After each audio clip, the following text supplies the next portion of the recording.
All right, guys, today we're going to go briefly through Job chapter 23. Let's get into it. Then Job answered and said, "Even today is my complaint bitter. My stroke is heavier than my groaning." I didn't quite understand this, so I consulted the Jameson Fawcett Brown Bible, like what exactly my stroke means, and it means the hand of God on me. So if you go back and insert it, "Even today is my complaint bitter. The hand of God on me is heavier than my groaning." That's much more comprehensible to us from a modern perspective. Verse 3, "Oh, that I knew where I might find him, that I might come even to his seat." So Job just wants an audience with God so he can plead his innocence. And he's careful what you wish for, right? Verse 4, "I would order my cause before him and fill my mouth with arguments. I would know the words which he would answer me and understand what he would say unto me. Will he plead against me with his great power? No, but he would put strength in me. There the righteous might dispute with him. So should I be delivered forever from my judge. Behold, I go forward, but he is not there, and backward, but I cannot perceive him." Verse 9, "On the left hand where he doth work, but I cannot behold him, he hideth himself on the right hand, that I cannot see him." I thought this was really intriguing, the left and the right hand paths of God. That is a massive subject. I think we have a tentative answer here from the Jameson Fawcett Brown Bible commentary, though I think it could go much, much deeper, like everything. So what does it mean, the left hand and the right hand here? Rather to the north work. God's glorious works are especially seen toward the north region of the sky by one in the northern hemisphere. So the left is the northern hemisphere.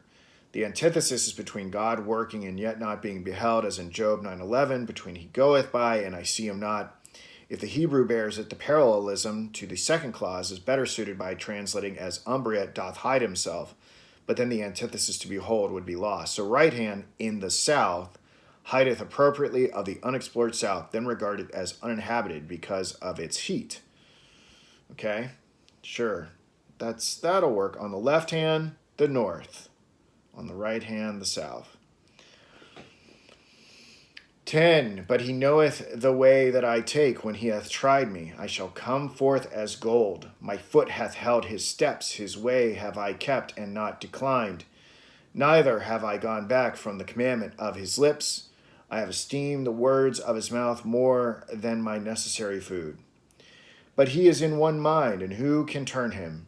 And what his soul desireth, even that he doeth."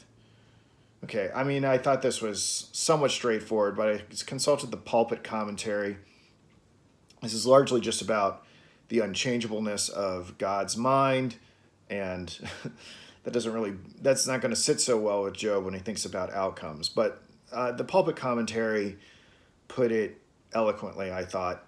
"But he is in one mind, and who can turn him? Once more we hear the voice of complaint. The happier tone of thought, which extends from verse 6 to verse 12, grows out of a sanguine hope on Job's part that God will bring him before his tribunal and judge his cause according to righteousness. Now he bethinks himself that hitherto God, notwithstanding his prayers, has refused to summon him to his judgment seat, and begins to fear that there is no likelihood of his changing.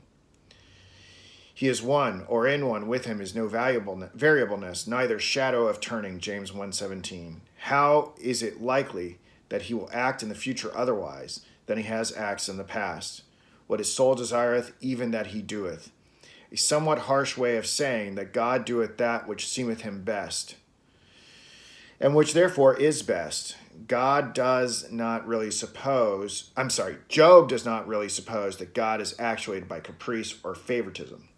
All right. So 14, "For he performeth the thing that is appointed for me, and many such things are with him.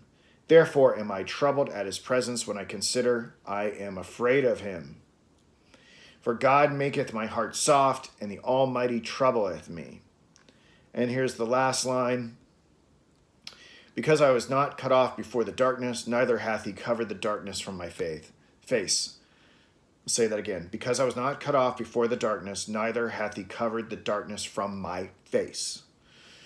So, darkness, there's all sorts of darkness. What is this darkness? Before what darkness? And it's clear it's Job's personal trial, right? It's meant, and I got this from the pulpit commentary. There are two senses which darkness is employed here: that he was not cut off, removed from the earth before the great darkness fell upon his life, or two, that he was not covered, i.e., sheltered and protected by the love and care of God when the dark days came. Okay, so we're on to the next one later.